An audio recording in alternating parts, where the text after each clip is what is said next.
Hi, I'm Amie Taylor. I'm Sarah Stroh. And we're the Movement Ninjas.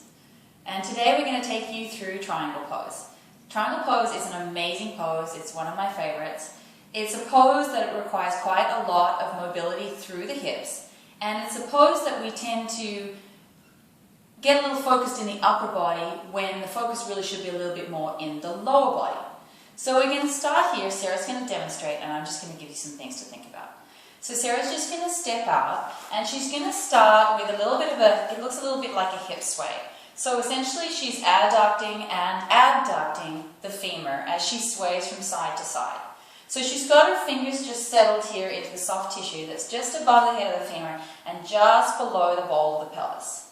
It's really important that when you start this, you don't push, so make it really easy, really smooth.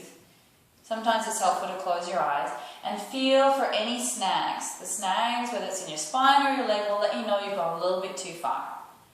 So once Sarah has established this movement, specifically here in the hips, where the hips are moving side to side, she's going to start to move this front leg here, preparing for triangle pose, into external rotation. So one of my favorites is to just kind of pivot on the heel.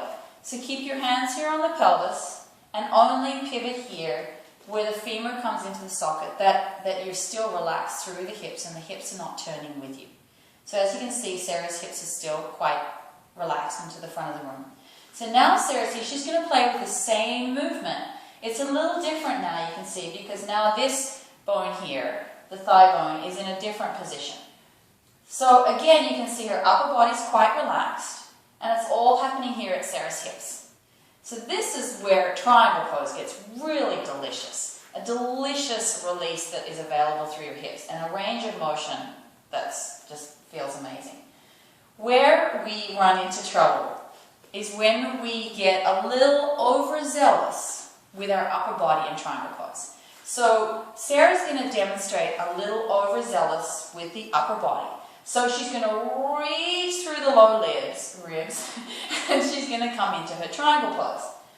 So there's a nice stretch that she's feeling through the side body here. However, she's kind of sabotaged the chance of getting a little bit more range of motion in this front hip here. So Sarah's going to come on back now, and she's going to come exclusively through this hip joint here that we've been playing with. So you can see that she's pretty soft here through the rib cage and through the spine. And look, she goes just as far. So she still has a gentle release through the side body here. Her spine is really soft though, and there's no extension through her spine. And the really cool part is that the more Sarah practices triangle pose like this, the more range of motion she's going to get in the hips and the more delicious triangle pose is going to feel. Okay. Do you think? I think it's good. All right. I was like, oh, I'm going to say something I don't